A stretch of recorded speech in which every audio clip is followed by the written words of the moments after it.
We tested the right side. He's got about 60 degrees of external rotation. We test this side and he's closer to 85. It's given him problems enough that he's had 2 MRIs done, nothing found. Slap lesion. Slap lesion, okay. Right, sit up for me. The draw test was negative. But watch this. This is a normal shoulder, relatively speaking. I'm going to do a glide, a posterolateral glide. You see the glide coming back. So we try to do a similar glide here and there's nothing. He's lax enough that his glenohumeral joint or his humerus is slipped forwards.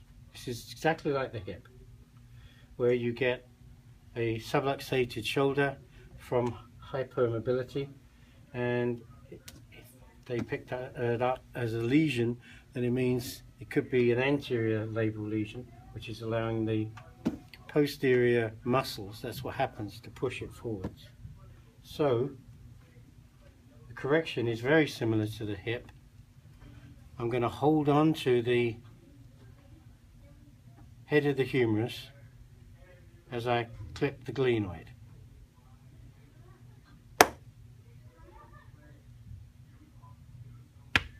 That was a better one. Your wife paid me to do that. Okay, so that brings it centers it. It says he has these acute episodes every now and again. Almost certainly what's happening is, as it slips, he gets an impingement, depending on what he's doing. Again, what are your options? So how does that look now after the, how does the glide look now? Oh, that's good. It's not a huge glide, but it's enough there. I can feel it move. Yep. Again, you know, is it worth him having surgery? No, the surgeon said he would, and I wouldn't do it because they were going to open it up and cut to the subscapularis. Now, that was probably 10 years ago. Now they do it more arthroscopically. Yeah. Better That's right. techniques. Yeah. Or you could have prolong, tighten up the capsule. That's a little less invasive. Yeah. Or you can teach a friend to do that. I like that option. And that's what we see with our patients, is that occasionally they're talking about shoulder problems, shoulder pain. It's like it catches or it seems to slip. That's the exact terminology they use. And one person said, oh, it feels as though somebody should hit it. So I went, well, that's interesting, because that's what we're about to do. And once you bring it back, it's like the muscles can regain their normal tone, because what happens when it slips, these guys at the back, they go into spasm and then they keep it there. That's the problem. The surgeons will refer to that as a tight posterior capsule. Capsule of the shoulder cannot tighten. Muscles tighten, but capsule can't. And that's what it is. It's the posterior rotator cuff muscles squeezing and making it slip forwards. So instead of like in the hip where it's being pulled forwards and upwards, this is being pushed from the back. Do you have a specific post-mobilization, post-manipulation, local stabilizing technique you would be doing? Or are you going more for gross rotator cuff? Yeah, what I tend to do is, really this is more of a global problem. You're going to see much more in people that have a forward head posture for obvious reasons. One of the most important muscles for this, of course, is pectoralis major.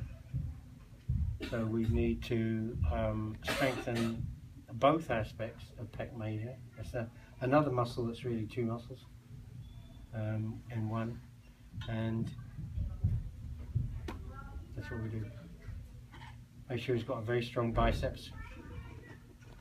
So we push for a strong long head of biceps as well.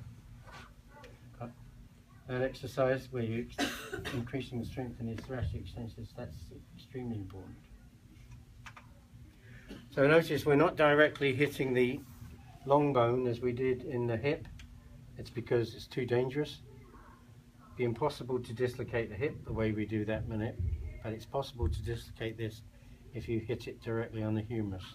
So we stabilize the humerus and then literally clip the back of the scapula, which drives the glenoid forwards, and the head can center. Yeah, that's quite nice and loose.